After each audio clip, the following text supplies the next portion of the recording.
The beeping stopped. That was the first thing Caelum Reyes noticed when he walked into the hospital that morning. Room 4B, the one with the broken monitor that had beeped every 11 seconds for 6 weeks, was silent. He stopped walking. Right there in the hallway, cane tapping against linoleum. He counted under his breath. 1, 2, 3, 4. Nothing. Someone else had taken that room. Someone who paid more, probably. Someone whose paperwork didn't come back stamped with the word denied in red ink, heavy as a fist. Caelum stood in the middle of that hallway and listened. Footsteps behind him. A nurse, quick and light, heading toward the east wing. A cart wheeling through double doors, the hinge creaking on the left side like it always did.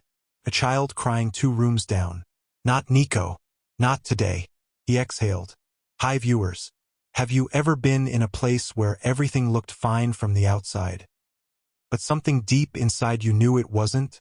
Drop a comment and tell me, what did that feel like the moment you realized the truth? Caelum was 26 years old, legally blind since 19, and registered Omega in a city that treated that combination like a 2-strike warning.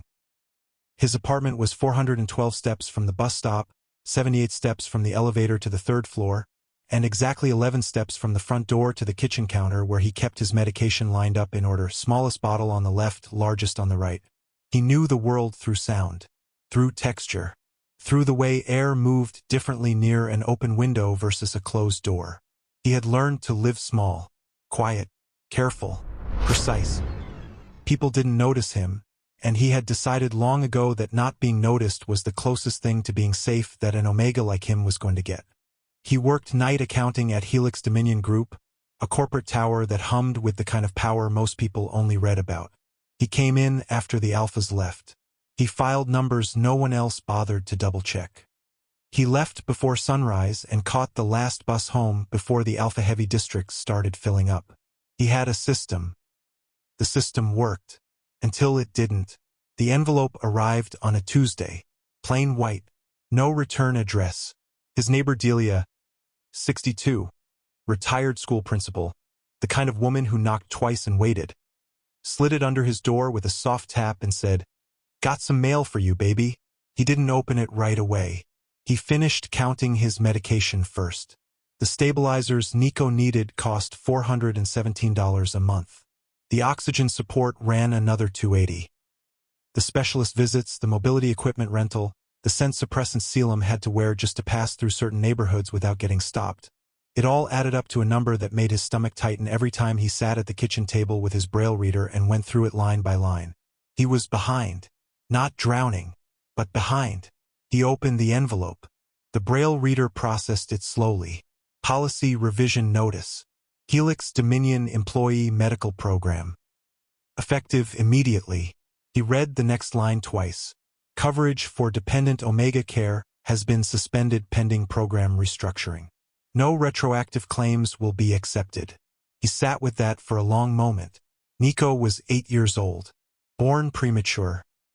A small, fierce kid who called his stuffed rabbit Captain, and laughed with his whole body and needed oxygen support every single night or his breathing would drop in the middle of sleep and the alarm would sound and Caelum would run across the apartment in the dark, bare feet on cold floor, and press his ear to his son's chest and count. Always counting.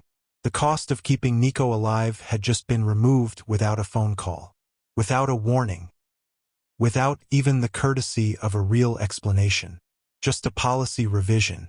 Caelum folded the letter, set it on the counter, picked up his cane, walked to the hospital. The receptionist's name was Margie. He knew her by the particular rhythm of her keyboard, fast on the letters, slow on the numbers. "I need to speak with someone about the coverage suspension," he said. Keys stopped. A pause. "Sir, that would be a Helix corporate matter. We don't have the authority to." "My son is a current patient. Room 4B. He requires nightly oxygen support. I need to know who authorized this removal and what the appeal process looks like." Another pause. Longer this time. "Sir, I can't give you that information." He leaned forward, kept his voice even. "Can't or won't." The keyboard started again. She was typing something. Not an answer. Just filling the silence. He waited. He was good at waiting. After 4 minutes, he counted. She said, "You'll need to contact the Helix Administrative Office directly. I have 3 times this week." Each call was transferred and disconnected. More typing. "I'm sorry, sir. There's nothing I can do from here." He thanked her. He meant it. She was doing her job. The problem wasn't Margie. He walked back down the hallway toward room 4B, the one where the monitor had stopped beeping, and pushed the door open. Nico was awake, sitting up in the hospital bed with Captain tucked under one arm and a cup of apple juice balanced on his knee.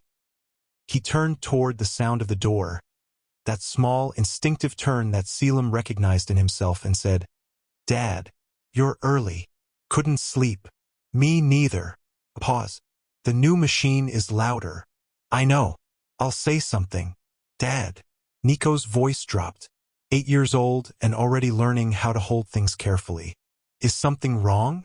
"No." It wasn't a lie. Not exactly.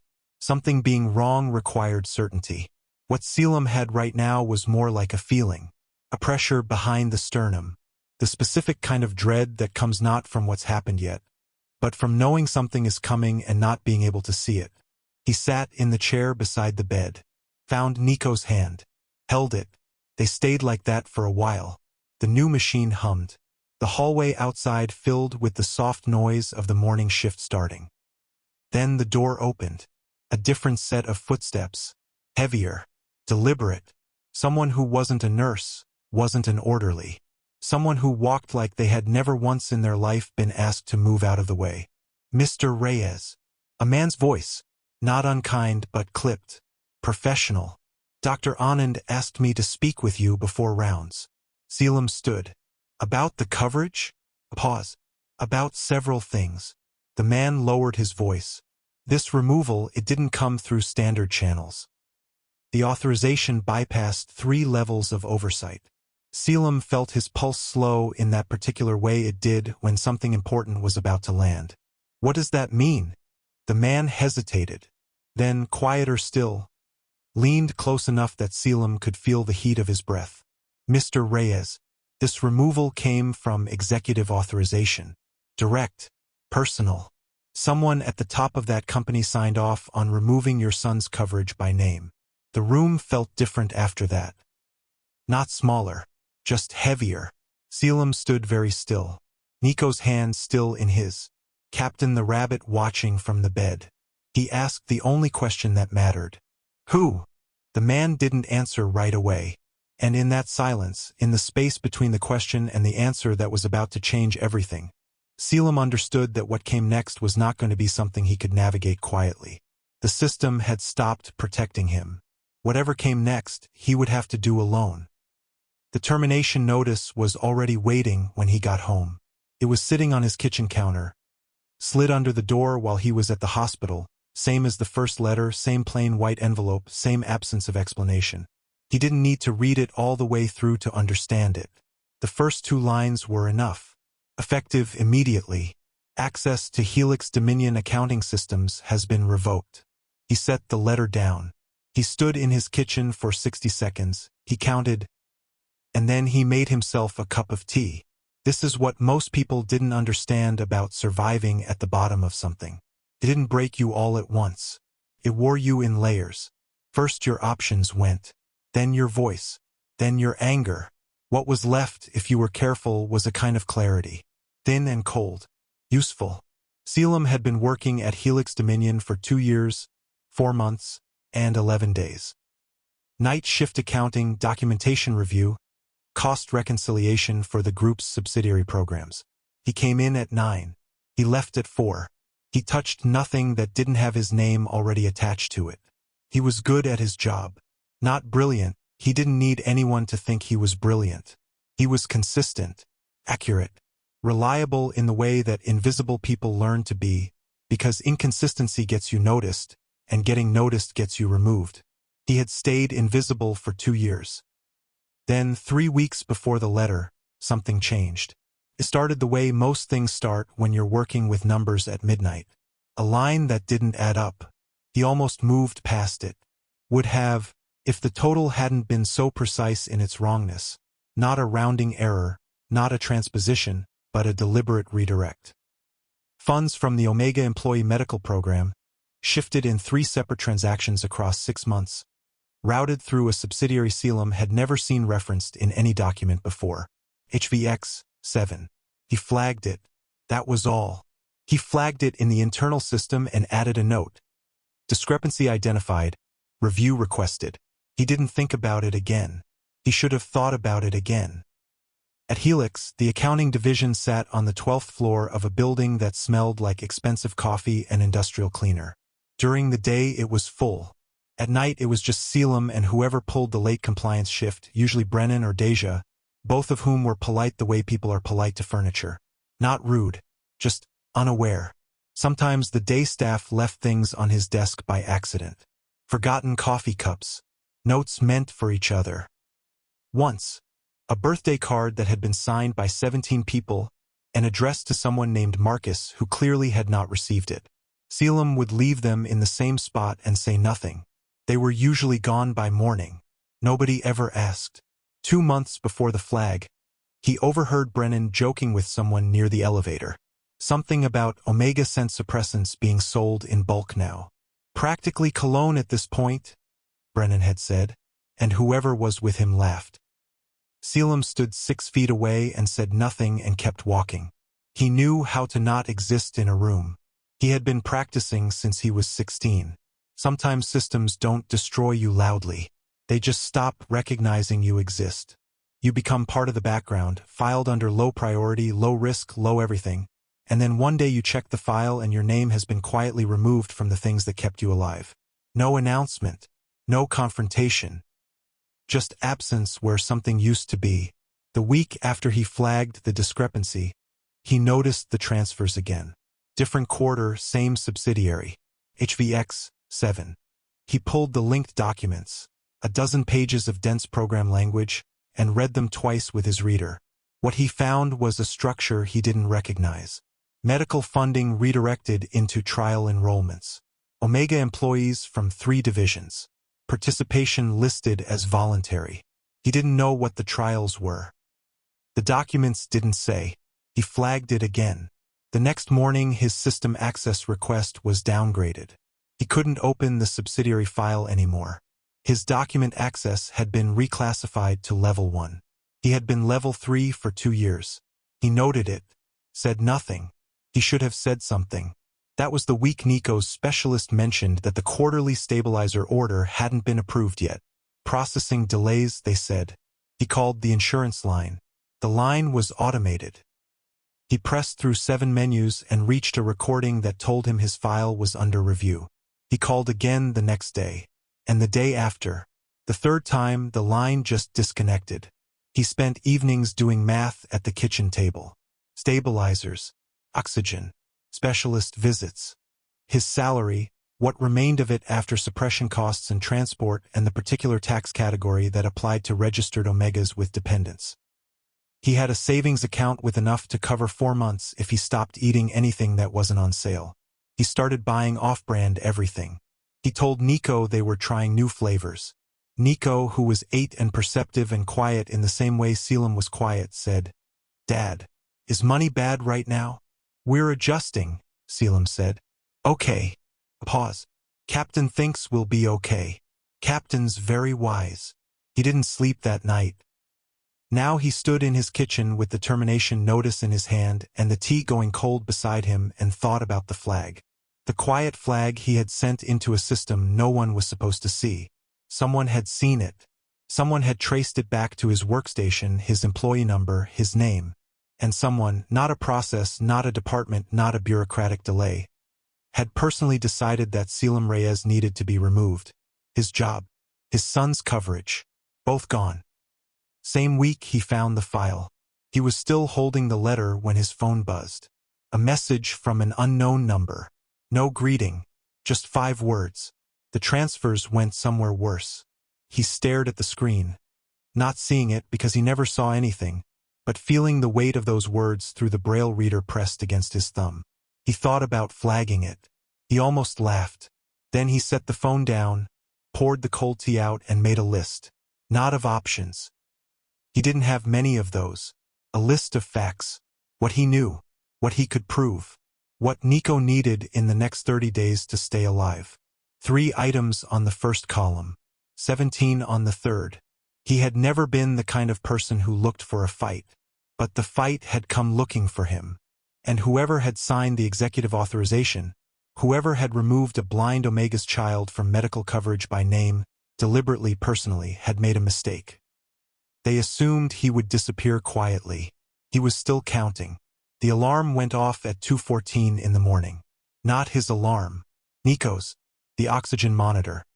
A small device the size of a paperback book that Caelum had clipped to the headboard himself, 6 months ago, after the second scare. Sent 3 short pulses and then a sustained tone that cut through the apartment like something physical. Caelum was out of bed before he was fully awake. 11 steps. He knew the layout by feel, by memory, by the specific temperature difference between the bedroom floor and the hallway. He moved fast. Not running. Running was how you hit door frames, but moving with the kind of controlled urgency that comes from having done this before. He pushed Nico's door open. The room smelled wrong. That was the first thing. He couldn't see the child's color, couldn't watch the chest rise and fall the way a sighted parent would. But he could smell. And the particular metallic edge that lived under Nico's natural scent, the one that came when his oxygen dropped, was thick and sharp and too close. He crossed the room in 4 steps. Found the monitor.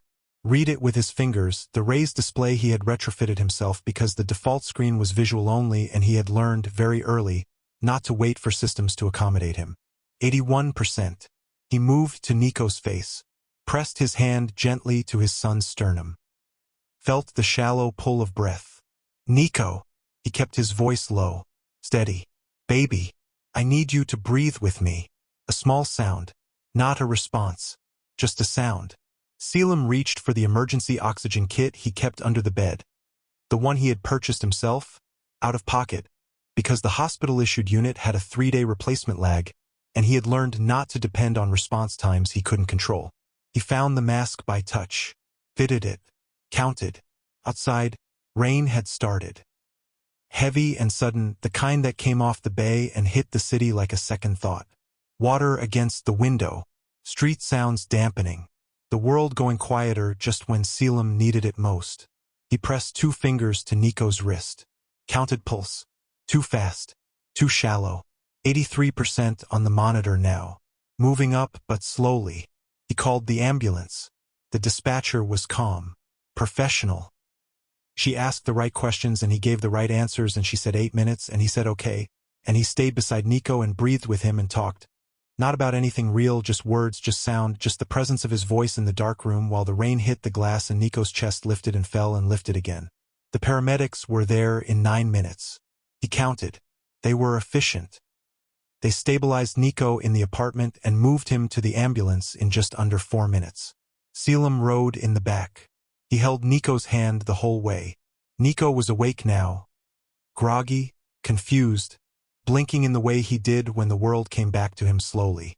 Dad, he said, voice rough. I'm here. Is Captain. I've got him. He had grabbed the rabbit without thinking. It was in his coat pocket. Nico's hand tightened on his. Small fingers. Strong grip. At the hospital, they moved him to pediatric emergency. Caelum followed the sound of the gurney wheels and stayed as close as they would let him until a nurse. Not Margie. A different voice, younger, told him gently that he'd need to wait in the family area while they ran assessment. He sat. He waited.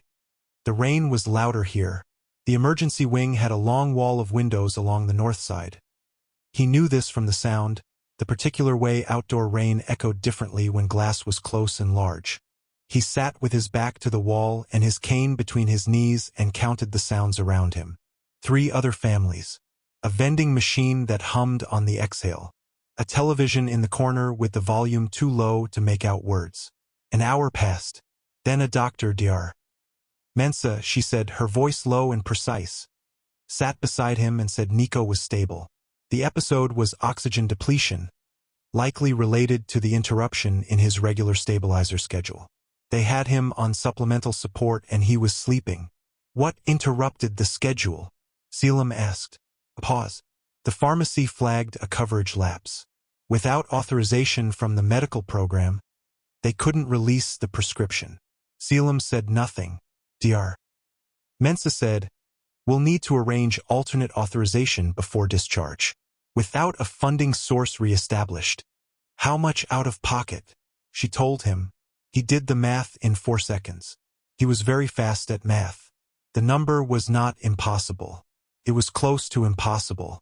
The difference between those two things was his mobility equipment, the portable reader, the secondary cane, the GPS unit he used to navigate unfamiliar spaces.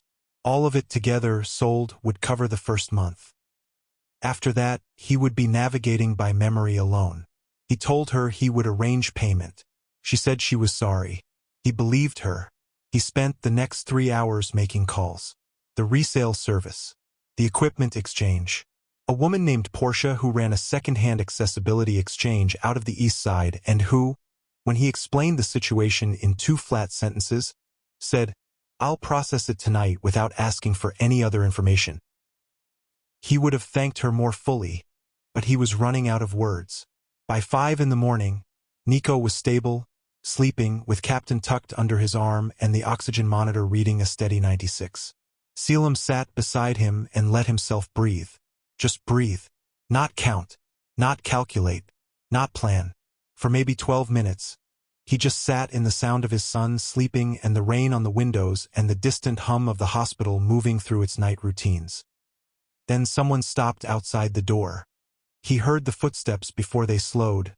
2 people, both alpha by the density of their tread, the particular way the air pressure shifted when they moved.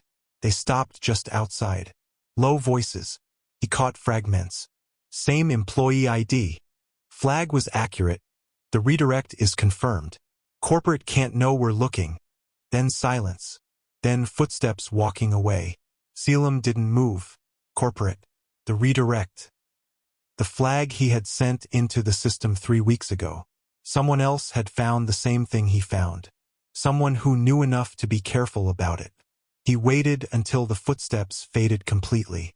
Then he stood quietly and moved to the door and opened it. The hallway was mostly empty. 1 orderly at the far end. A food cart near the elevator. The 2 people who had been speaking were gone.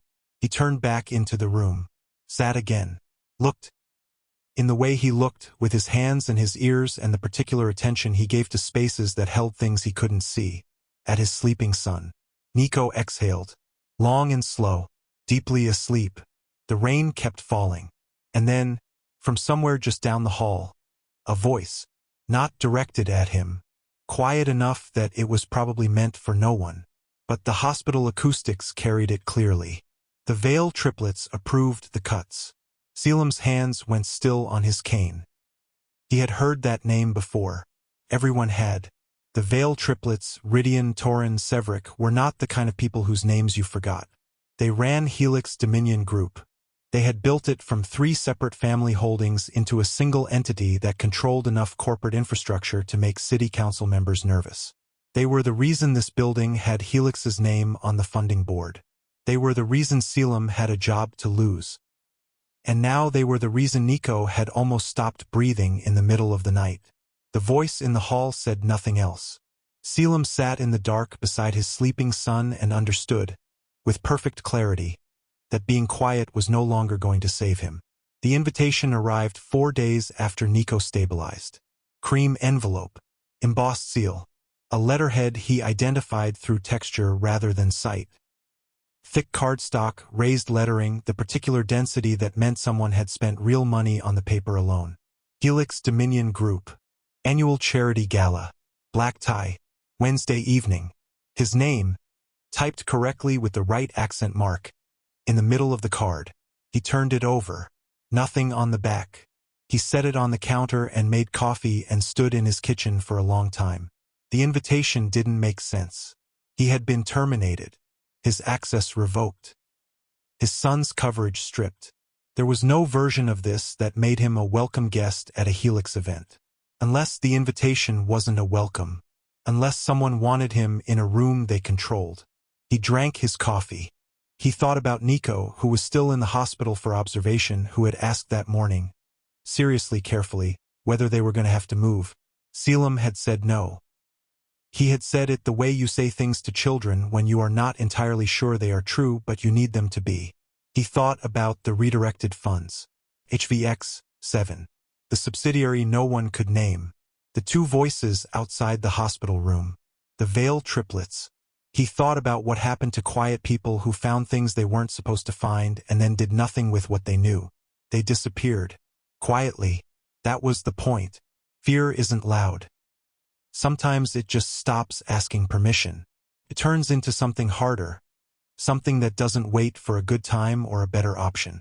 It just moves. He said yes. Not to the Helix invitation, he didn't respond to that at all. He said yes to the decision that had been building for 4 days in the back of his chest like water behind a wall. He said yes to walking into a room full of the most powerful alphas in the city with nothing but what he knew and what he could carry. He started mapping the building. He had done this before. New spaces required study. He called the venue, the Revel, a restaurant on the Upper East Side, and asked in the manner of someone requesting accessibility information about the layout. The host who answered was helpful. She told him about the entry, the coat check to the left, the main dining hall straight ahead through double doors, the private rooms along the east wall, the emergency exit at the back left corner near the kitchen. He repeated it back to her to confirm. She said, impressed, "You have a good memory." "I need one," he said. He walked the route from the bus stop to the Revel 3 times over 2 days. Once in the afternoon, once in early evening, once at night. He was memorizing the sound of it. The specific way the traffic changed at the corner of Elson and Vero, the bakery that exhaled warm bread smell from a vent on the left, the 3 steps up to the restaurant entrance, the weight of the door handle. He counted everything. On the 4th day, he went to a man named Cyrus. Cyrus operated out of a unit on the 2nd floor of a building that smelled like motor oil and old carpet. He was not a good person in any way that society typically rewarded, but he had never once spoken to Caelum in a condescending tone, and in Caelum's experience, that made him more trustworthy than most. "I need something small," Caelum said. "Light. Concealable." Cyrus was quiet for a moment. "You don't seem like the type." "I'm not." Caelum kept his hands still on his cane. "But type doesn't always get to decide." Another pause. "What's the situation?" "I'm walking into a room I can't control. I need to know I can make someone stop if they move toward me wrong." Cyrus didn't ask anything else. He walked to the back of the unit and returned 2 minutes later and put something in Caelum's hand. He explained it clearly. Weight, safety, distance requirements. He told him twice where not to put his finger until he meant it. Caelum listened to all of it. He paid. He left. He practiced handling it in his apartment for 2 nights.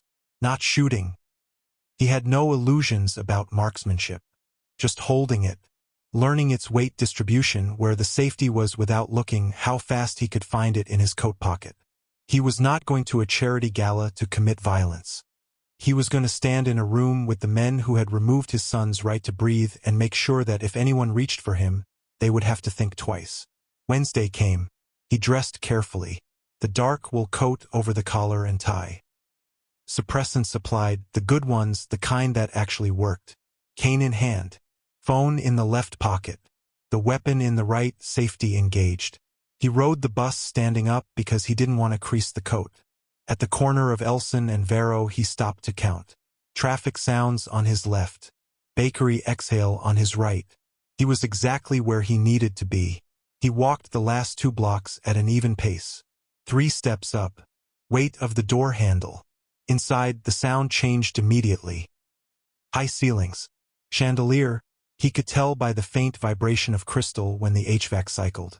Marble flooring, the particular echo of it. 50, maybe 60 people already present from the ambient sound layer. He gave his name at the coat check. He kept the coat.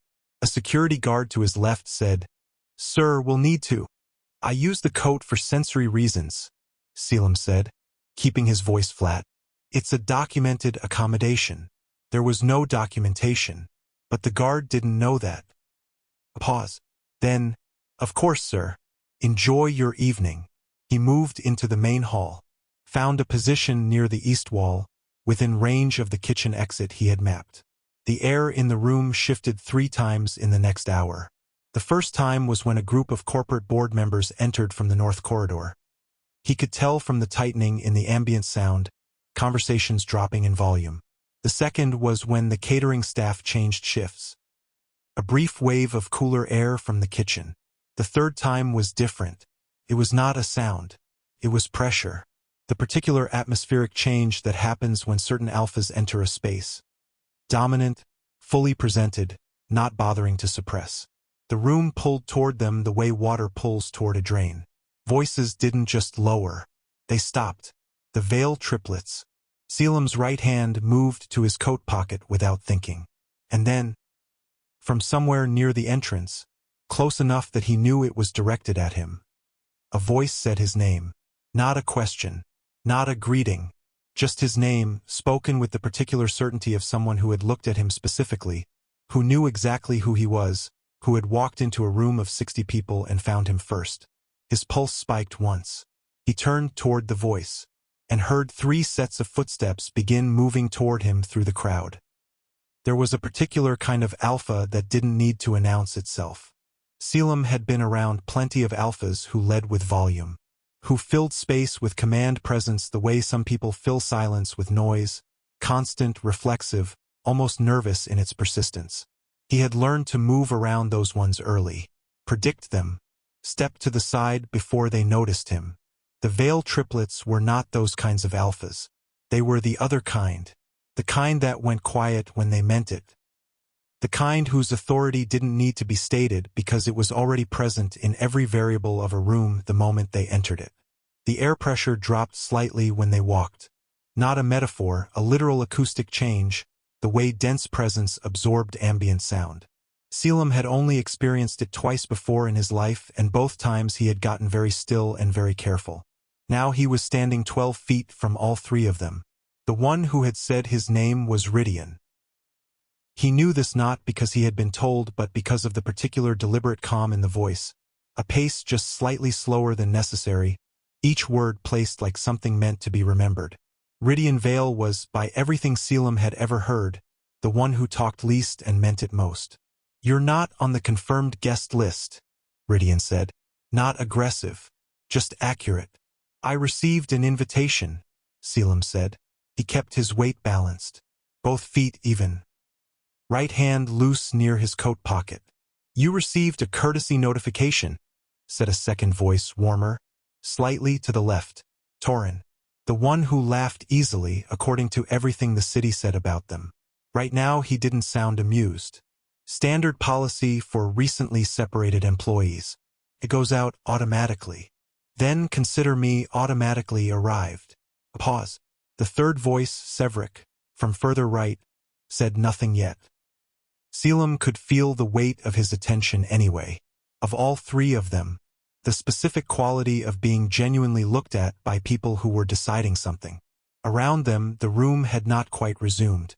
Conversations existed, but they were thin, surface level, the kind of talk people make when they are actually listening to something else. 60 people pretending not to watch.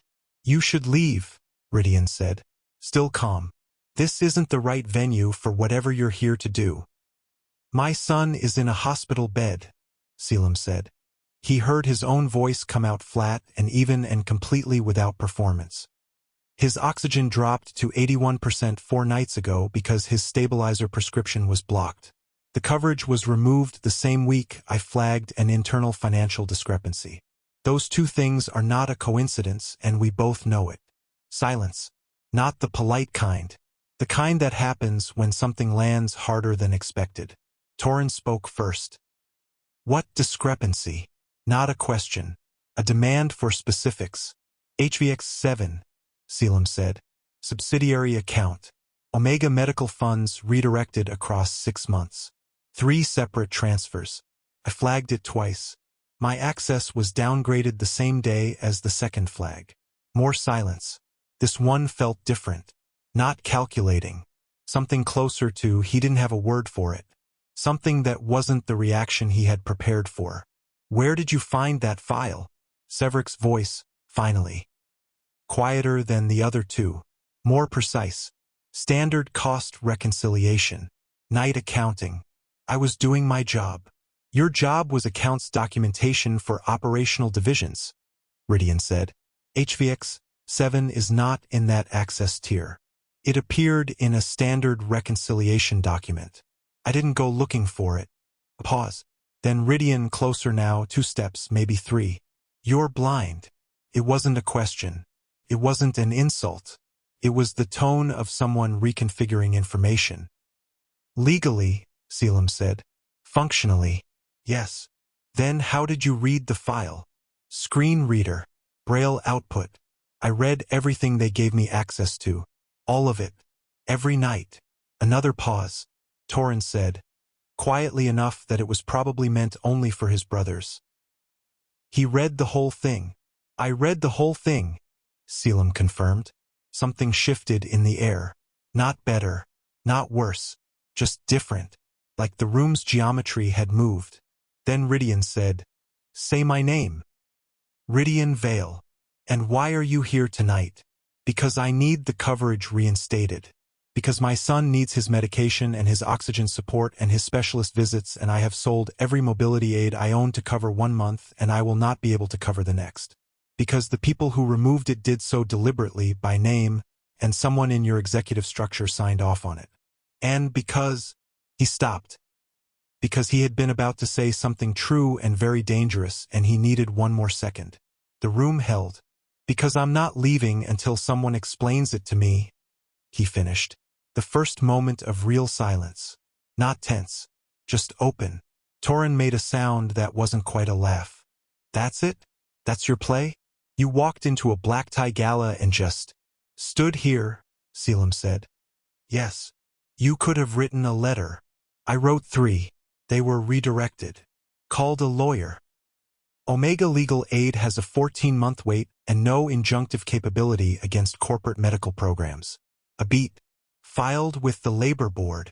My case was closed the same day my employment ended.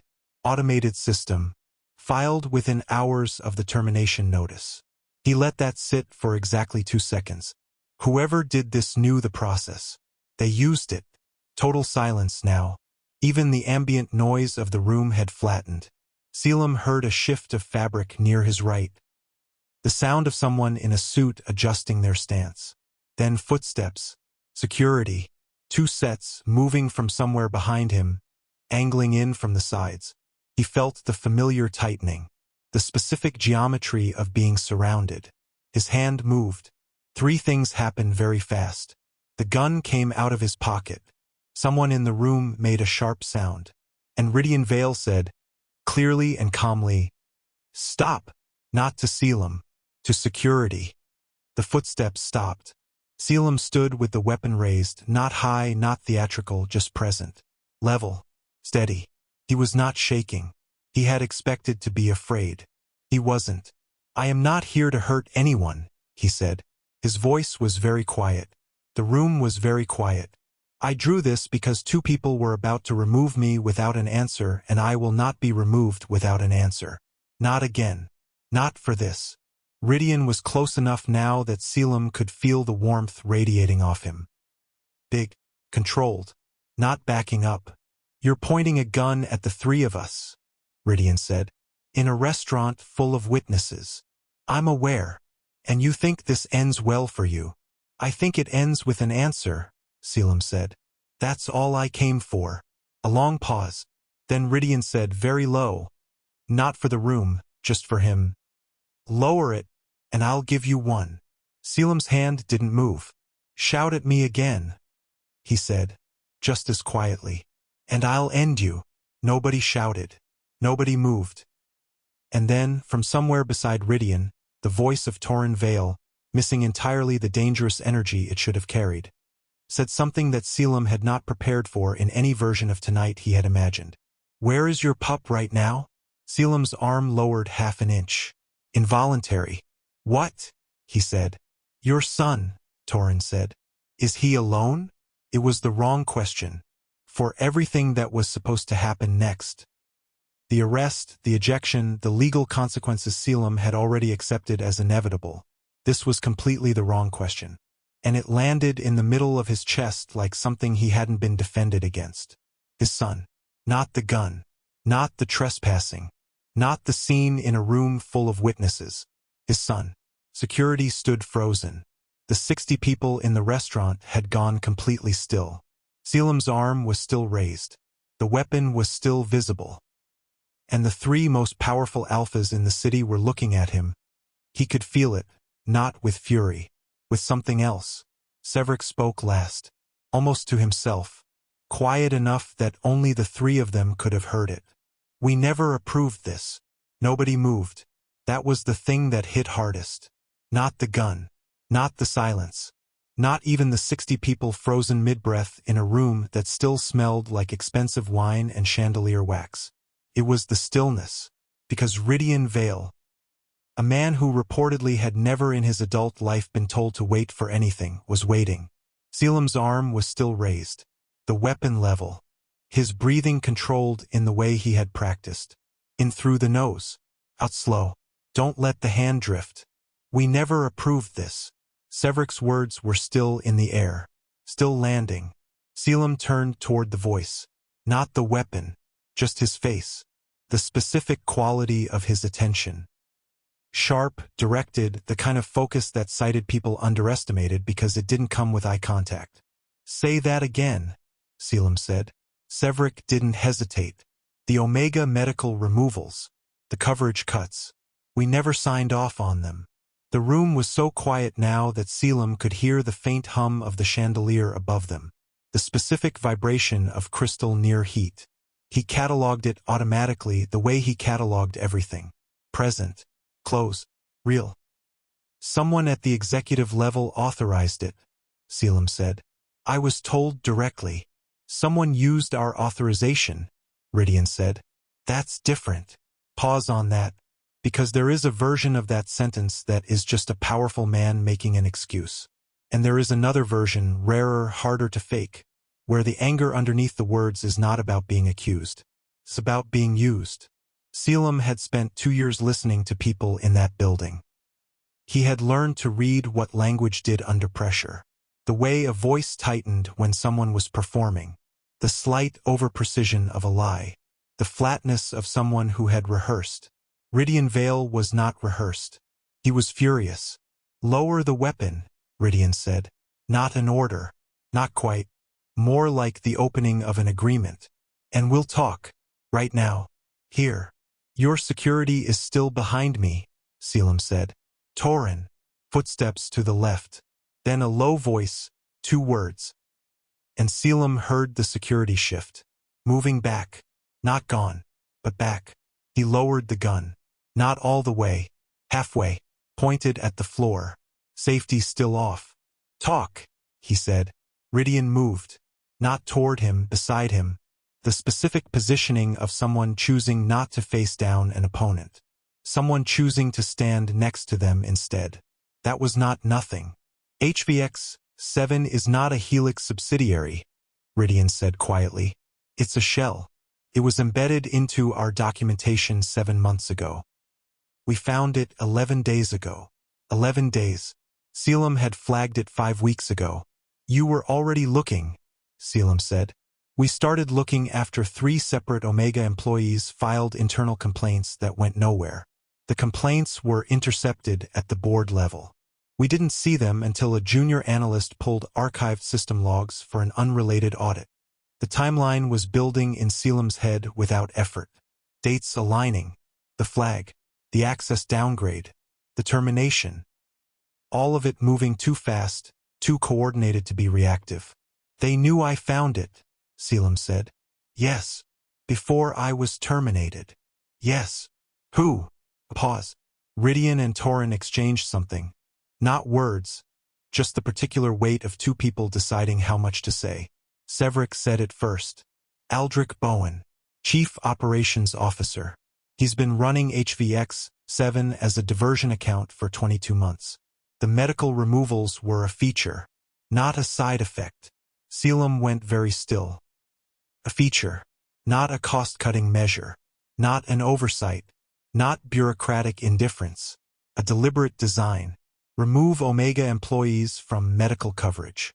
Create financial desperation. Then offer an exit, trials, programs, enrollment into something that had no visible endpoint and no public documentation. The trial enrollments, Caelum said. Torin's voice shifted. Flatter. More careful. What do you know about those? I saw the documents before my access was pulled. Omega employees listed as voluntary participants. No program name. No outcomes data. Just enrollment numbers and a payment code routed to a private account. Silence. The kind that confirmed something. We believe, Ridian said slowly, that the enrollment pipeline connects to an off-books medical research operation, the kind that does not file ethics reviews, the kind that recruits from desperate populations. Caelum heard that land in his own chest like a physical thing. Desperate populations. People who had just lost their coverage, who had sick children, who were already backed into corners with no legal recourse and no one returning their calls. People exactly like him. My son, Caelum said. His voice stayed even. He had worked very hard on that. Was he a target? The pause that followed was 3 seconds long. 3 seconds was an answer. The removal of your specific coverage, Severick said, was flagged in the HVEX system as a priority action. Your file was marked separately from the general list. That means someone identified you specifically and escalated your removal. Because of the flag. Because he had found the file and flagged it, he had been bumped to the top of a removal list. And because Nico's coverage disappeared, Nico had nearly stopped breathing at 2:14 in the morning on a Tuesday, while rain hit the windows and Caelum ran 11 steps in the dark with his heart in his throat. The gun was still in his hand. He became aware of this. He became aware that his hand was shaking. Not visibly, not enough for anyone else to see, but he could feel it. A fine tremor starting in the wrist. The first sign of the adrenaline doing what adrenaline did when the immediate danger passed and the actual weight of everything arrived. He engaged the safety, put the weapon in his coat pocket. Nobody in the room reacted. Nobody moved. 60 people and 3 alphas and 1 blind Omega standing in the middle of a charity gala at 11 o'clock on a Wednesday. And the silence held like the room itself was waiting to find out what came next. Torin said, quietly, not to the room, just to Caelum. Where is your son right now? Hospital. Pediatric observation. Room 4B. Is he alone? The night nurse checks in every 40 minutes. He has his stuffed rabbit. Something moved in Torin's voice. Something that didn't belong in a conversation like this one. Something that sounded like not pity, not performance. Just a person encountering the actual weight of what they were hearing and letting it land without flinching away from it. We're going to fix this, Torin said. That's not a plan, Caelum said. No, it was Ridian. This is, he told him, measured, precise, already constructed, which meant they had been moving on this before tonight, before Caelum walked through those doors, before any of this. The board member implicated, the evidence already compiled, the legal team already retained, an emergency injunction filed that morning to freeze HVX, 7 accounts and halt all enrollment activity. Aldrich Bowen had been placed on administrative suspension 2 hours ago. The arrests were already coming. Caelum stood in the middle of that and processed it. Ran it against what he knew. Checked it the way he checked numbers, not for what was there, but for what was missing. My coverage, he said. Reinstated before midnight, Ridian said. Retroactive. 3 months back. My termination. Reversed. With back pay. You won't have to return if you don't want to, but the record will reflect wrongful termination, and it will be corrected publicly. Caelum breathed. In through the nose. Out slow. He had walked into this building tonight prepared to lose everything. He had made peace with arrest. With the legal fallout. With whatever came after drawing a weapon in a room full of witnesses. He had not made peace with this. With being believed. With 3 people who had every reason to protect themselves instead choosing to stand beside him in a restaurant full of observers and say out loud that something wrong had been done. He didn't know what to do with that. He was still figuring it out when Ridian stepped slightly closer. Not crowding, not aggressive, and said the thing that cracked something open that Caelum had been keeping sealed for a very long time. "What's his name?" "What?" "Your son." "A beat." "Nico," Caelum said. Rydian was quiet for a moment. Then, "We're going to the hospital." Not a question. Not a request for permission. Just a statement. Like a thing that was already decided. Like a direction they were already facing. And Caelum, who had spent 2 years learning to survive alone, who had built his entire life around the principle that no one was coming and the only safety available was the kind you built yourself, didn't say no. The arrests happened at 6 a.m. Caelum was in the hospital when the news moved through his phone.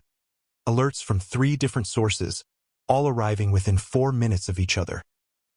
He had the braille reader pressed to his thumb, sitting in the chair beside Nico's bed, and he felt each notification land with the specific weight of something that had been a long time coming.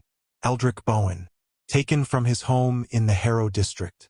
2 board members, Prescott Lane and Vance Morrow, brought in from a private airport before a scheduled departure. 4 mid-level executives from Helix's compliance division. A financial officer named Sterling Galt who had managed the HVX7 transfers directly and who had, according to one alert, attempted to delete 12 folders of documentation at 4 a.m. and found that remote access to the servers had been disabled the night before. That mattered. Someone had moved fast to make sure the evidence stayed intact. Nico was still asleep. Captain was on the pillow beside him. The room was quiet in the particular way hospital rooms were quiet at that hour. The overnight staff finishing their rounds, the morning shift not yet arrived, the building existing in a brief pause between its 2 rhythms. Caelum sat in the chair and let himself think. This is what people didn't understand about corruption at scale. The cruelest systems don't need villains giving orders at every level. They need indifference. They need people who process paperwork without reading it. People who follow a protocol without questioning what the protocol is for.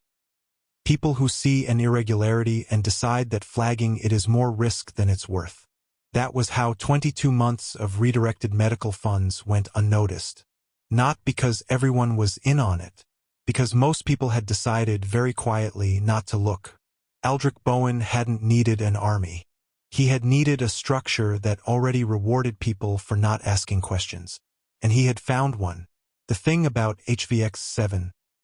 The thing that kept turning over in Caelum's mind as he sat beside his sleeping son was the precision of it. The removals weren't random. They were tiered. Omega employees with dependents were flagged first. Single parents. People with medical conditions that required ongoing care. People who would feel the loss fastest and hardest and who had the fewest resources to fight back. It wasn't cruelty for its own sake. It was selection. Identify the most desperate. Remove their stability. Wait for them to reach out for whatever exit was offered. And the exit was the enrollment program.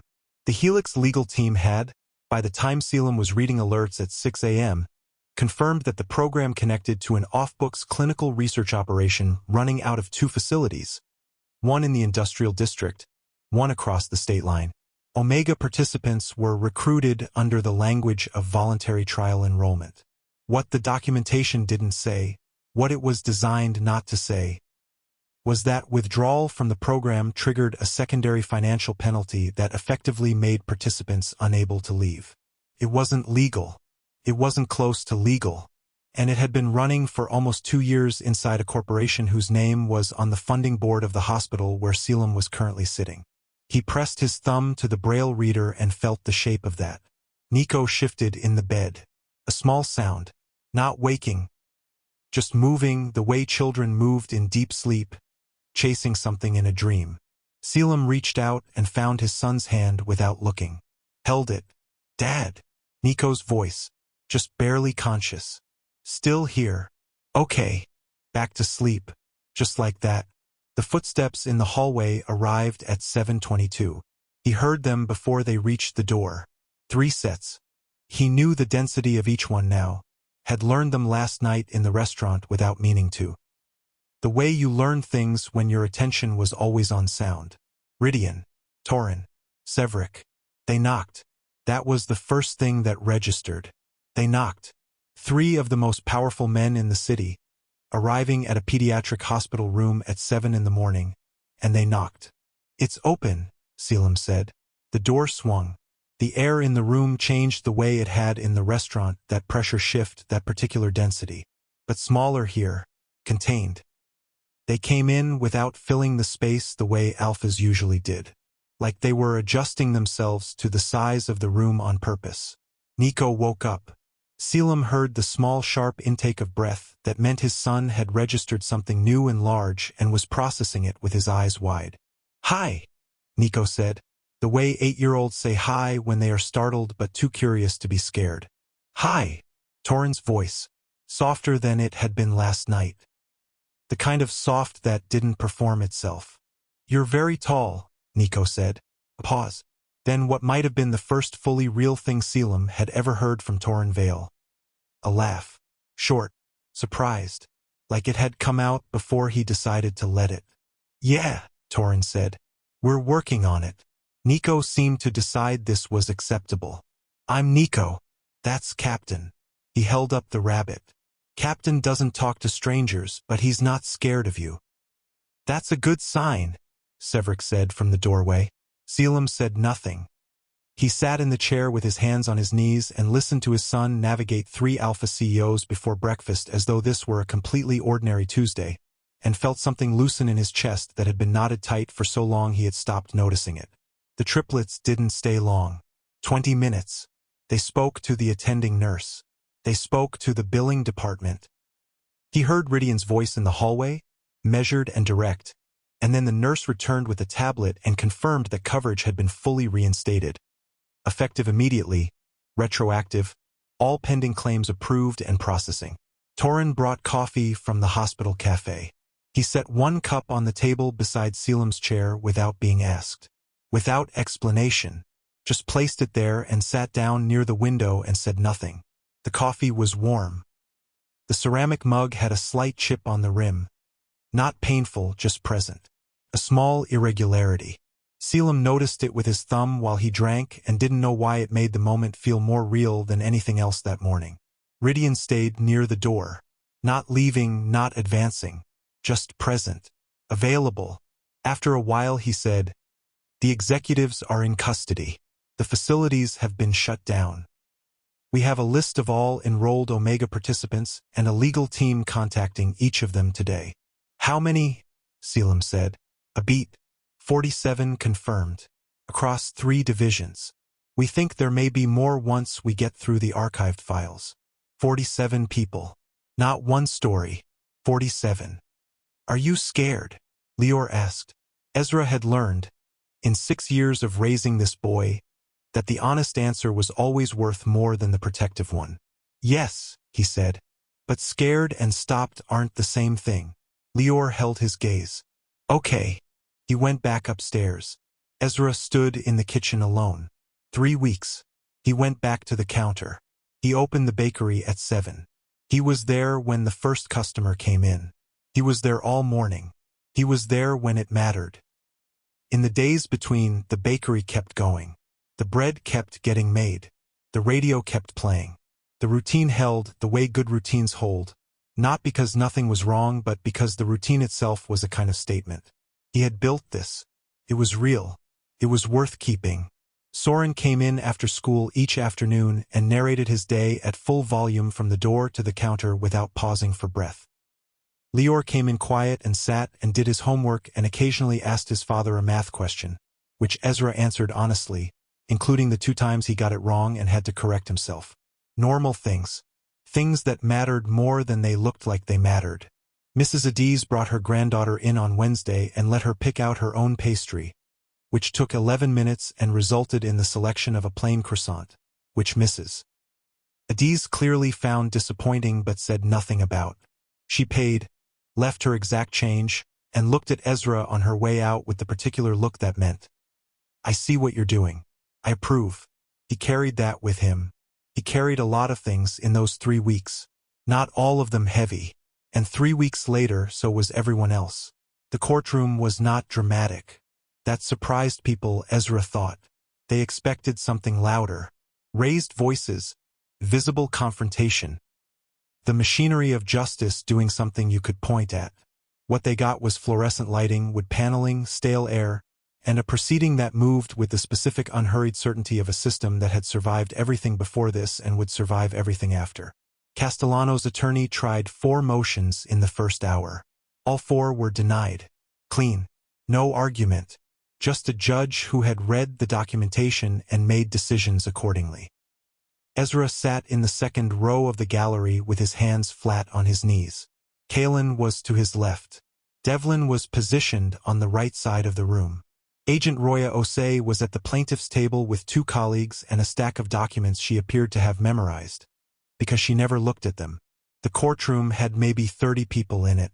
Not dramatic, not crowded, just real.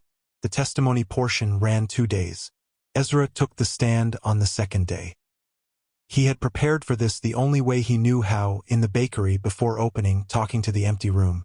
3 mornings. Short sentences, plain words, the truth in the order it happened. He was not going to perform anything. He was going to say what was true. He spoke for 40 minutes. He did not look at Castellano once. When the defense attorney tried to introduce questions about Ezra's past, the hidden identity, the syndicate origin, the years he had spent under a name that wasn't his, Ezra waited for the question to finish and then said, evenly, like he was reading from a document he had written himself, "I left because I did not want that life.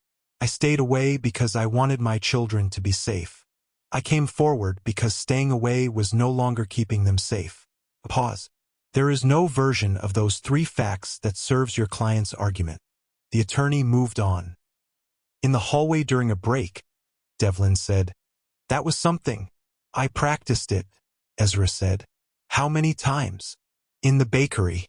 3 mornings. Before opening." Devlin looked at him, made a sound that lived next door to a laugh. The verdict came on the afternoon of the 3rd day.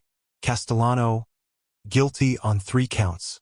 What followed was not a single event but a chain of them. Plea deals, additional arrests, names leading to other names. The trafficking network Roya Osei had been building a case against for 2 years began to come apart the way structures do when one load-bearing wall fails. Not all at once, but irreversibly. 9 arrests in the first week. 2 plea deals in the second. Ezra did not celebrate. He went home. He opened the bakery the next morning. He made the morning batch. He served the first customers. He went about the business of the day. The first week after the verdict was strange. Foot traffic doubled. People who had read the news, who were curious, who wanted proximity to the thing they'd seen on their phone. Ezra served them. He answered the questions he felt like answering, which was not many, and thanked people who thanked him and went back to the counter. The second week, the bakery's payment processor dropped the contract. An automated decision, probably. Some algorithm scanning for legal exposure. He forwarded the email to a lawyer and found a different processor by the end of the week. The third week, a note appeared under the bakery door. Handwritten. No signature. "We're glad you stayed." He put it in the drawer with the folded lunch napkins. Mrs. Adiz organized a community dinner on a Saturday. No stated reason, just the kind of thing she organized by announcing it and then making it happen through collective social pressure. 30 people came. Someone brought a speaker. The twins ate unreasonable amounts of jollof rice. Soren spent 45 minutes trying to get Devlin to dance, which Devlin resisted with the patience of a man who had been in worse situations. Lior sat beside Caelum at the end of the table and they talked in the low, easy way they had developed over the past weeks. Unhurried, no performance, just 2 people who had decided to understand each other. Ezra watched it all from across the room. He was not invisible. He was watching. There was a difference. The 4th week was the hardest. A Tuesday, after close. Ezra sat in the back room with the accounts spread on the table in front of him and looked at the numbers and did the math, and the math did not come out well. Legal fees even at the reduced rate. The lost week during the trial.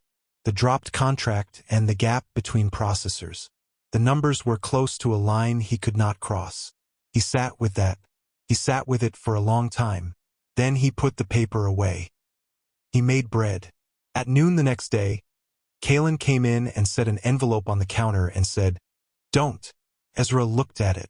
Before you speak, Caelum said, this is not charity. It is what you were owed for 6 years of carrying something alone that should have been shared. He looked at his brother. You built this without a net. You shouldn't have had to. That's not admirable. It's a structural problem I am correcting. Ezra looked at the envelope for a long moment. I'll pay it back, he said. You will not. A pause. Devlin predicted you'd say that, Caelum said. Word for word. Ezra picked up the envelope. It was the right choice and the hard choice. He had enough experience with those occurring simultaneously to know when to stop arguing. That evening, Ezra stood in the doorway of the living room and watched Caelum sit by the window looking out at the street. There was something in the posture. A little less armored than usual, the specific weight of a person who had stopped performing fine. He was thinking about leaving. Ezra could read it. He'd seen enough people who were about to leave to know the look of it. He considered not saying anything. He stood in the doorway another moment. Then, you don't have to go. Caelum didn't turn around. Not tonight, Ezra said. You don't have to go back to whatever is waiting. You can stay. A silence that had its own texture. If I stay, Caelum said, this gets more complicated. It's already complicated. More than it is. Then it's more complicated. Ezra leaned against the doorframe. I've been managing complicated since before the boys were born. I think I can handle one more layer of it.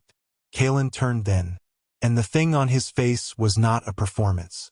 It was not the careful expression of a man who had spent 20 years giving nothing away. It was just tired. And something underneath the tired that Ezra recognized, because he had felt it himself, often in this same apartment at this same hour. The wanting of a thing you weren't sure you were allowed to have. The boys, Caelum said. What about them? They're going to ask questions. Why you're letting us stay. What it means. Ezra looked at him. I'll tell them the truth, he said. That it took me a long time. And then I did it. He paused. That's enough for a 6-year-old. Caelum looked at him for a long moment. Then he turned back to the window. He didn't leave. Soren asked on a Sunday. He had been building to it all week. Ezra could feel it, the question taking shape each morning at breakfast, getting a little heavier, a little closer to the surface. Each time Soren would get to the edge of it and then pull back, which was unusual. Pulling back was not Soren's default. Came over cereal. 7:15 in the morning. The radio on. Papa? Soren said, with the gravity of someone who had been waiting for the right moment. How come Caelum and Devlin live here now? Lior looked up from his bowl. And waited. Because that was what Lior did. Ezra set down his coffee. He had thought about this moment. Had turned it over in his head the way he turned over dough, working it, looking for the texture that was right. The version that was honest and also the right size for the people sitting in front of him. They're family, he said. We didn't know each other for a long time. Now we do. Why didn't you know each other? Soren asked. Because I made a choice that kept us apart. I thought it was protecting you. He looked at both boys. It was for a while. But you can make a right choice and still lose something because of it. Both things can be true at the same time. Soren considered this with the focus he gave to things that mattered. Do you still think it was the right choice? Lior asked. Quietly. Yes, Ezra said. And I also think it cost more than it should have. Both of those things are true, and I'm not going to pretend one cancels the other out. Lior held his gaze for a second. Then he nodded. The serious nod. The one that meant, I'm keeping this. I'll think about it later when I'm alone. And he would. Ezra knew he would. Soren said, So they're staying? They're staying. Soren thought about this for approximately 2 more seconds. Then, okay. Can Devlin teach me how to tie a Windsor knot? He wore one at the court thing, and it was really clean. Lior closed his eyes briefly. Ezra felt something release in his chest. Slow and warm, like air going out of something that had been held too tight. Ask him yourself, Ezra said. The morning settled into its ordinary shape. Later, after the boys left for Mrs. Adie's Sunday activity, She had started a standing thing Sunday afternoons, the twins and 3 other neighborhood kids, something involving crafts and complete authority over what happened in her kitchen. Ezra found himself alone in the apartment with Caelum. This had become a thing that happened. The space between them filling in quietly, the way things grow when you stop working against them. Caelum was on the couch with his phone. Ezra was washing the breakfast bowls. The radio was on. Slow gospel, the kind that asked nothing of you and gave a lot. "I need to say something," Ezra said. Caelum looked up. Ezra kept his hands in the sink. It had always been easier to say the difficult things while doing something else. Something about the occupied hands made the words come out less rehearsed. 6 years ago I didn't call because of the boys. That was true. He paused. But it was also because I was afraid of what calling would mean. Not for them. For me. Caelum said nothing. "I didn't want to need anyone," Ezra said. "I had spent my whole life being the one who got managed. Hidden away, taken care of, protected by decisions other people made about my future. I wanted to be the one deciding." He paused. "And I did that. I built something and I kept it standing and I made the decisions. But somewhere inside all of that I also made myself very alone, and I told myself that was the price and I was okay with paying it." He turned off the water. He turned around. "I wasn't okay with it," he said. Caelum looked at him. Not calculating. Not managing. Just looking. "I know," Caelum said. Quietly. "I needed to say it out loud. I know that too." Pause. "Long enough to be honest. I kept checking the number," Caelum said then. "Every month for the first year. Then every few months. Just making sure it was still active." Ezra looked at him. "I didn't call either," Caelum said. "I didn't know if you wanted to be found. I didn't know if my calling would make things harder for you. I kept finding reasons not to." He set his phone face down on his knee. "The actual reason was that I didn't know how to ask for things. I never learned it." He paused. "I was afraid that calling would mean I needed something from you. And needing things from people." He stopped. Ezra waited. "Is not something I know how to do without it feeling like a disadvantage," Caelum finished. The radio played something slow and clear. "We wasted a lot of time," Caelum said. "Yes. I'm not interested in wasting more." Ezra looked at his brother for a long moment. At the familiar bones of a face that was also his own face. At the way Caelum held himself, careful even now, even here, in a small apartment kitchen on a Sunday morning with no one watching. "Me neither," Ezra said. And it wasn't a declaration. There was no ceremony to it. It was just 2 people saying the true thing after a long time of not saying it. The radio kept playing. The morning held them in its ordinary light. That was enough. More than enough. That afternoon, Devlin came home to find Caelum fixing the broken shelf in the hallway, the one that had been leaning since February, the one Ezra had been meaning to get to, and Ezra sitting on the floor beside him, passing tools without being asked, occasionally commenting on technique. The scene had an ease to it that stopped Devlin in the doorway for a moment. He took it in. He let it be what it was. Then he walked past them and started putting groceries away. The twins came back at 4. Soren's Windsor knot lesson with Devlin lasted 45 minutes and involved the hallway mirror, Lior's school tie, 2 failed attempts, and a 3rd try that Lior nailed so cleanly that Devlin told him so directly, without softening it, which made Lior stand noticeably straighter for the rest of the evening. Ezra watched all of it. Not from a distance.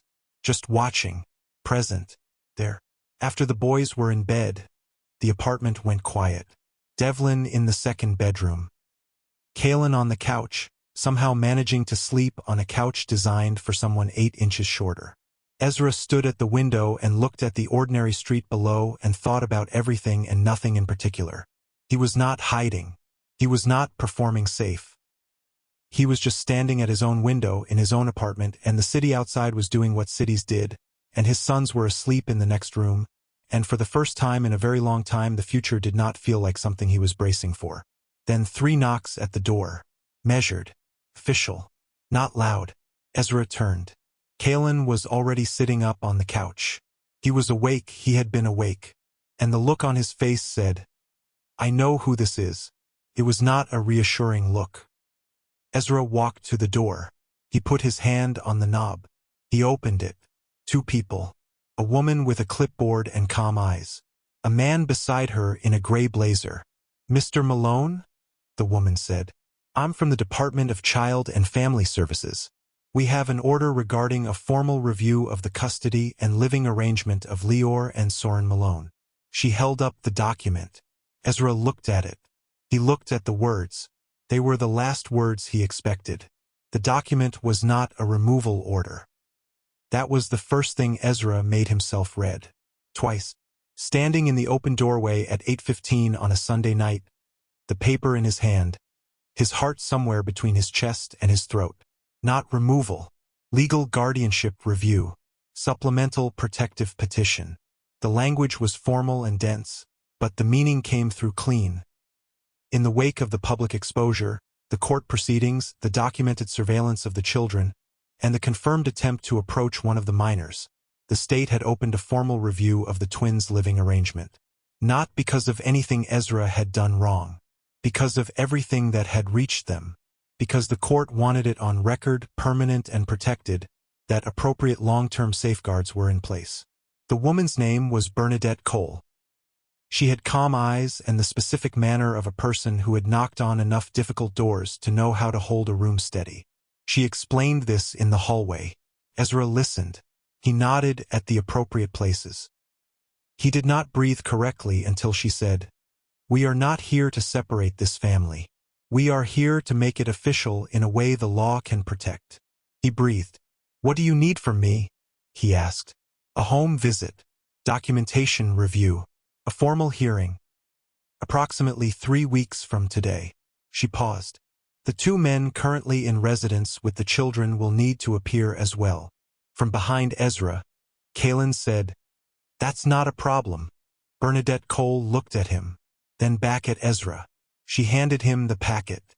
She told him to call if he had questions. She left. The man in the gray blazer followed. Ezra stood in the open doorway for a moment longer. The night air came in. Somewhere on the street below, a dog barked twice and stopped. Then he closed the door. 3 weeks moved differently than he expected. He had thought they would be slow and heavy, the way the weeks before the first trial had been. But they weren't. They were full. The kind of full that comes from a house where people are actually doing things. Every surface occupied, every hand doing something, the fullness feeling like progress rather than pressure. Devlin repainted the hallway. No one asked him to. He showed up one Saturday morning with a drop cloth and a roller, and by mid-afternoon the hallway was a soft, warm gray that. The wind moved across the rooftop. Caelum felt it across his face, his hands on the ledge. The city hummed below. "You didn't change after," Ridian said. "When we came back, when the situation resolved. You didn't become easier. You didn't adjust. You were exactly what you were in the restaurant. Is that a problem? It's the opposite of a problem. Silence. The particular kind of silence that holds something. We've spent a long time," Ridian said slowly. More slowly than usual, each word finding its place.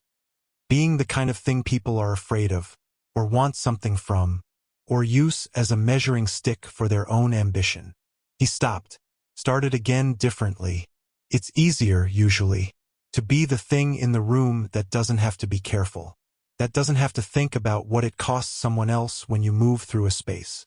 "Easier doesn't mean better," Caelum said. "No, a beat. It doesn't." Below them the city kept going. A siren, distant. The compression of night traffic. A bus changing gears on a grade somewhere to the south. Ridian said, "We keep coming back because this is the first place in a very long time where no one in the room is performing." Caelum turned that over. He could hear the truth in it, the specific resonance of something that cost something to say. Ridian Vale was not a person who explained himself. Everything Caelum had observed in 4 days confirmed that. He communicated in decisions, in presence, in the particular authority of someone who had learned that most statements were unnecessary. Speaking this plainly required something. It required trust. The thought arrived before Caelum was ready for it. He felt his hands tighten slightly on the ledge. We're also, Ridian said, quieter now, not good at this. At what? Whatever this is. A pause. The staying. Torin figured out the food thing. Severick does the practical items. I apparently give unsolicited opinions about Jello categorization to 8-year-olds. He stopped. We don't have a framework for this. Neither do I, Caelum said. I know. The wind again. The city below. You said begging never saved an Omega, Ridian said. Yes. Did anything? Caelum thought about it honestly. Not the answer that performed well. The real one. Counting, he said finally. Knowing exactly what I had. Exactly what I needed. Not hoping the gap would close. Just knowing the shape of it clearly enough to move inside it. A pause. And Nico, he added. Having something that mattered more than being careful. Ridian was quiet for a long time after that. Long enough that the city moved through a full cycle of its night sounds. A train somewhere to the east. The siren closer this time, then receding. A group of people on the street below, their voices carrying up in fragments without meaning. Then Ridian moved. Not much. A foot, maybe less. Closer along the ledge. Caelum felt it, the shift in the air between them. Smaller now. The warmth of proximity, the specific weight of a large person standing near rather than apart. His pulse did something it had no business doing. He did not move away. For a moment, the length of exactly one breath, he thought Ridian might say something else. Or not say something. That the silence was going to become something he would have to respond to, or choose not to respond to, and that either choice would mean something he hadn't fully decided yet. His hand lifted slightly from the ledge. Then he set it back down. This is too fast, he said. His voice stayed even. Barely. Ridian didn't argue. Didn't press. He stepped back. Not far, but enough. Yes, he said. That was all. Just yes. Like he agreed. Like it cost him something to agree, but he was doing it anyway because it was the right thing. Caelum breathed. He stood at the ledge with the city below and the cold air on his face and his heart doing something complicated in his chest. Power always leaves eventually, he said. He said it quietly. Not as a weapon. More like information. Like something he needed Ridian to know was in the room with them. The reason his hand had gone back to the ledge. The reason he couldn't just... I know why you believe that, Ridian said. Then you know I'm not wrong. A long pause. No, Ridian said. You're not wrong. And that, the agreement, the absence of reassurance, the refusal to offer easy comfort that they both would have known was hollow. That was somehow the most unsettling thing he had said in 4 days. Because it meant he understood. And he was still here. The stairwell door opened below them. Torin's voice, from inside. Nico's asking for you. Caelum pushed off the ledge. He walked to the door. At the threshold he stopped. He didn't turn back. He didn't need to. He could feel exactly where Ridian was standing. Still at the ledge. Still facing the city. Tomorrow, Caelum said. Just that. Ridian said nothing. But when Caelum descended the stairs, he heard, a few seconds later, the particular sound of a large person following. Not rushing, just following. Nico came home on a Saturday. The discharge took longer than expected. Paperwork, the new equipment walkthrough with Dara. A final check from the specialist who spent 12 minutes confirming numbers that had been confirmed twice already. Nico submitted to all of it with the resigned patience of someone who had been in hospitals long enough to understand that rushing the process made it slower. He only asked about the grilled cheese twice. By the time they were in the cab heading home, it was late afternoon, the city doing what it did in October. That particular quality of autumn light that changed the texture of everything, made sounds carry differently, put a specific weight in the air that felt like the end of something and the beginning of something else at the same time. The apartment was 412 steps from the bus stop. Caelum walked them slowly. He had sold the GPS unit. He didn't have it back yet. The replacement equipment was home-use medical, not mobility aids. Those were coming, but not today. He walked by count and memory and the specific feel of the city he had lived in for 6 years. The particular sound of the corner at Albright and 3rd, where the wind came through a gap between two buildings and made a sound like a held note. The smell of the laundromat on the 2nd block. The way the sidewalk dipped slightly 8 steps before his building's entrance. Nico walked beside him, not holding his hand. He had stopped needing to hold hands at age 6, a milestone he had announced with great seriousness. But close, within reach, they went up in the elevator. 78 steps from the lobby. The door to the apartment was the door he had left from 6 days ago, the morning after the gala, the morning after everything changed. He unlocked it and it swung open and the smell of it hit him. His apartment, his kitchen, the particular combination of wood floor and old books and the chamomile he had made and not finished the night before the gala. He stood in the doorway for a moment. Just stood there. "Dad," Nico said. 1 second. He stood there and let it be real. The walls he knew. The floor under his feet. 11 steps to the kitchen counter where the medication lived. Smallest on the left, largest on the right. Home. Not safe exactly. The world was still the world. 46 other people were still working through what had happened to them. The system that had built HVX7 was being dismantled, but systems didn't dismantle quickly, and they didn't dismantle completely, and the indifference that had let it run for 22 months lived in structures broader than one corporation. But home. That was enough. They ordered in. Not the grilled cheese. Nico had decided, by some 8-year-old calculus, that the grilled cheese needed to be an outing, a destination, a thing done properly, not delivery. So they ordered soup and sandwiches from the place 3 blocks over that had been Nico's second favorite since he was 5. Caelum sat on the floor of the living room because that was where Nico wanted to eat, cross-legged on the rug with his soup and his sandwich, Captain beside him, explaining in full detail a dream he'd had in the hospital about a city made entirely of stacked furniture. The chairs were the buildings, Nico said, and the tables were bridges. What were the people? Nico thought about this. Also chairs. That tracks. Smaller chairs. Naturally. Rain started around 7. Caelum heard it before Nico mentioned it, the particular way October rain announced itself on the city, heavier than September rain, the sound of it against the windows different now than it had been 3 weeks ago when it had come off the bay and hit the city while Nico's oxygen dropped and Caelum ran 11 steps in the dark. The same rain. Different room. He turned his face toward the window and listened to it. This is the thing about sound, it carries history. Not the way sight does, with its images and records and things that can be replayed. Sound just arrives. Present tense. Always. The same rain against glass could mean terror or peace depending entirely on where you were standing when you heard it. He was home, so it was peace. He finished his soup. Nico was quiet now, the specific quiet of a child running out of wakefulness, the kind of quiet that had a texture to it. Heavier at the edges, the pauses between sentences getting longer. Captain had migrated to his lap. "Dad," Nico said. "Yeah. Are they our friends now?" Caelum knew who he meant. Didn't have to ask. He thought about it honestly. Not the answer that was simple. The real one. "I don't know yet," he said.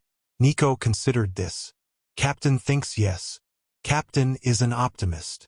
Captain is right a lot. Caelum smiled. He didn't do it often. It always surprised him slightly when it happened, the specific feeling of his own face doing something warm. "Get ready for bed," he said. Nico went without argument, another sign of exhaustion since argument was his baseline setting. Caelum heard him brush his teeth, heard the particular thud of him climbing into bed, heard the rustling as Captain was arranged exactly correctly. Then quiet. He sat on the floor a while longer. The rain was steady now, the city muffled by it, the apartment full of the sounds that only existed when everything was still. The refrigerator's hum, the building settling, the particular silence of a sleeping child that had its own kind of weight. At 8:47 he heard footsteps on the stairs. He knew them, all 3 sets, different weights, different rhythms, but arriving together, which they often did. The particular sound of 3 people who moved through the world in formation without having to coordinate it. They stopped outside his door. A knock, 2 knocks, even, unhurried. He sat on the floor of his living room and the rain came down against the windows and his son was asleep and the medication was lined up on the counter and the new equipment was assembled in the corner of Nico's room and 47 people had legal teams on their cases and the man who had built HVX-7 was in custody and the forged signatures had been traced and corrected and somewhere in the structure of this complicated world, something had been, if not fixed exactly, then at least stopped. At least seen. He got up. He walked to the door. He opened it. Rydian was closest. Behind him, Torin carrying something, the specific weight shift of a bag. Severick with his hands in his jacket pockets. The posture of someone willing to stand in a hallway for as long as required. Nobody said anything. The rain came down outside. After a moment Rydian reached forward. Slow, giving every opportunity to move away, and his hand found the side of Caelum's head. Not grabbing. Not pulling. Just resting. Palm against his hair. Warm and certain and very still. Caelum stood in his own doorway. He did not move away. The rain hit the window at the end of the hall. Nico was asleep in the next room with Captain on his pillow and the monitor reading steady. The medication was lined up smallest to largest on the kitchen counter. No declaration. No grand speech. No moment of arrival that announced itself. Just presence. Just this. Just someone standing at the door and not leaving. And Caelum, who had counted every step and every cost and everything he could not afford to lose, stood still and let himself be found. The city moved through its Saturday night outside. Traffic and rain and the distant compression of 1 million people living their lives at varying volumes. Inside, the only sound was the monitor. Steady. Beeping. Even. If the story moved you. If Caelum's quiet strength, Nico's courage, and the truth underneath all of it hit somewhere real, then this channel is where you need to be. Subscribe and turn on notifications so you never miss a story that shows what it really looks like when someone refuses to disappear. These stories are for everyone who has ever had to survive something loudly invisible. Leave a comment and tell someone else what part stayed with you. Your words might be exactly what another person needed to read today.